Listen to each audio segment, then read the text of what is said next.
Nakapanood ka na siguro ng mga ganito, pare. Damn! Isa lang yung mga yan sa 6 na bagay na malaki ang impluwensya sa inyo kaya patuloy kayo na naglalaro. At itong 6 na bagay na to, hindi to gawa-gawa lang, pare. Base to sa 5 dekada ng pananaliksik sa social science. Pag hindi mo na-discover yung 6 na bagay na to, pare, patuloy mo na sasayangan yung oras mo at yung potensyal mo na pwede mo sanang ilaan sa tulog mo, relasyon mo sa magulang mo, o di kaya naman yung layunin mo para mas umunlad ka pa sa buhay. So ano ba yung 6 na bagay na ito at bakit malaki yung impluwensya nila para patuloy kayo na maglaro, pare? Yung una, pare, ay patungkol to sa isipan mo. At baka isa to sa mga hindi mo napapansin na malaki yung nagiging epekto kung bakit ka patuloy na naglalaro. And ayun yung personal motivation. Kaya malaki yung epekto na to sa inyo, pare, is that yung paglalaro nyo ng video games, Poppy Playtime man yan, Mobile Legends, Minecraft, or kung ano mang laro yan, pare. Para sa inyo, na-enjoy nyo and makabuluhan sa inyo yung paglalaro. And the reason kung bakit hindi nyo ginagawa yung mga positibong habits ay dahil hindi nyo sila na-enjoy. And para sa inyo, hindi makabuluhan na gawin sila. Ako, pare, dati nung 15 years old ako, patuloy ako na naglalaro ng video games. Dito sa loob ng kwarto ko, mas na-enjoy ko yung paglalaro nun. Especially yung Mobile Legends kasi yung mga hamon na binibigay nila sa'yo, pare, panibagong rank, panibagong mga competitive na mga players. And mas na-enjoy ko yun kumpara dun sa pakipag-socialize sa totoong buhay or di kaya naman yung pag-exercise or pagkatuto sa mga panibagong mga skills. Yun nga lang paunti-unti napapansin ko na dito nag-start na maapektuhan yung mental health ko noon. Nasasayang yung oras ko and yung anger issues ko noon mas tumataas dahil sa addiction ko dito sa gaming. These are just one of the things na naranasan ko. And pwede nyo ring silipin yung buhay nyo, pare. Ano ba yung naranasan mo base dito sa gaming addiction mo? Ano yung mga consequences nito sa'yo? The second thing naman is obvious lang tong bagay na to. Pero it is something na hindi nyo dapat basta-bastahin lang. Kasi meron tong ginagampanan na role kung bakit kayo patuloy na naglalaro and hindi nyo ginagawa yung mga positibong behaviors. So, it is personal ability. Patuloy kayo na naglalaro kasi maalam kayo na maglaro. And hindi nyo ginagawa yung mga positibong habits, yung mga vital behaviors dahil hindi nyo alam kung paano ba sila gagawin. It is important na ma-recognize nyo sa mga ganitong situation na meron kayong kapangyarihan na pumili, pare. And yung kapangyarihan nyo na pumili, pwede nyo yung gamitin either sa mga hindi makabuluhang activities like yung paglalaro nyo ng video games or di kaya naman gagamitin nyo yung kapangyarihan yung pumili para hanapin nyo yung mga bagay na magbibigay sa inyo ng sapat na kaalaman kung paano ba gawin yung mga positibong behaviors. Maglaan kayo ng oras paano ba gawin yung mga makabuluhang bagay na gusto nyo nang gawin simula pa nung dati pa. So, meron kayong kakayahan ngayon na piliin kung saan nyo ba ilalaan yung abilidad na meron kayo. Sa video games ba or dun sa totoong buhay. The next trigger naman, pare, ito yung bagay na medyo masakit pakinggan pero kailangan mo tong tanggapin dahil isa to sa mga nakaka-impluwensya sa'yo kung bakit patuloy ka na naglalaro. And that is social motivation. Basically, kaya ka patuloy na naglalaro, pare, ay dahil hinihikayat ka ng ibang tao na patuloy na maglaro.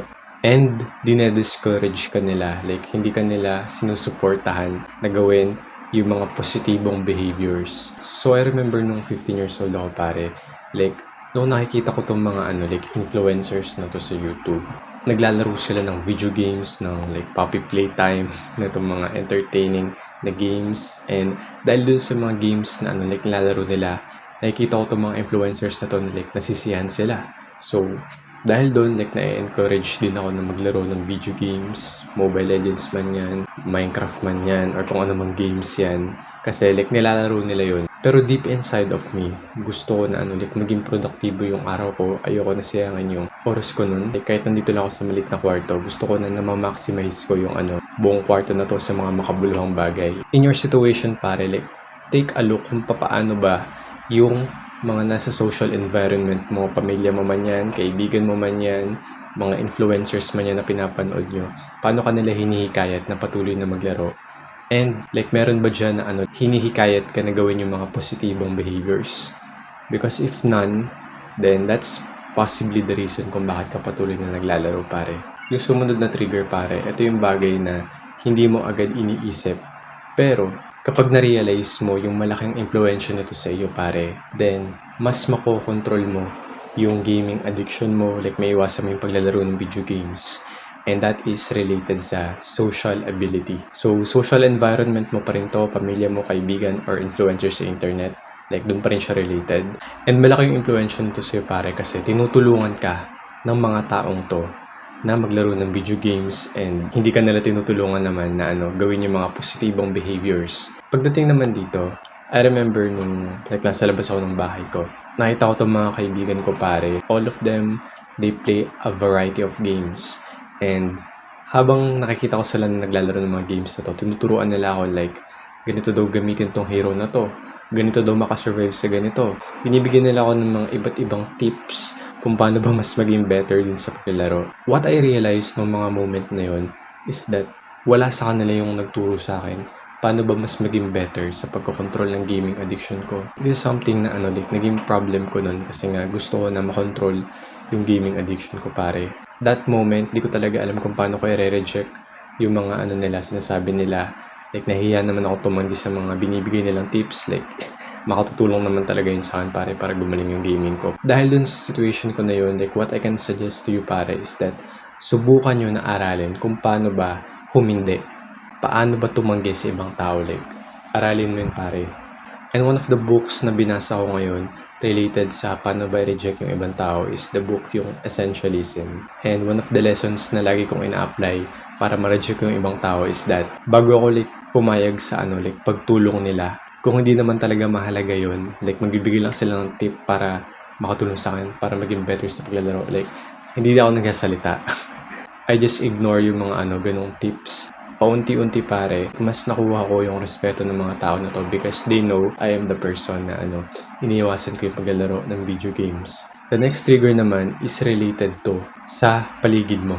Kaya na itong impluensyahan yung mga habits mo sa paglalaro. Ito siguro yung possible reason kung bakit patuloy mong nilalaro yung video game na nilalaro mo ngayon. Dahil yung paraan nila ng pagdisenyo ng game is minimake sure nila na patuloy ka talaga maglalaro and hindi mo gugustuhin na umalis sa larong yun. So what I'm talking about is yung structural motivation pare.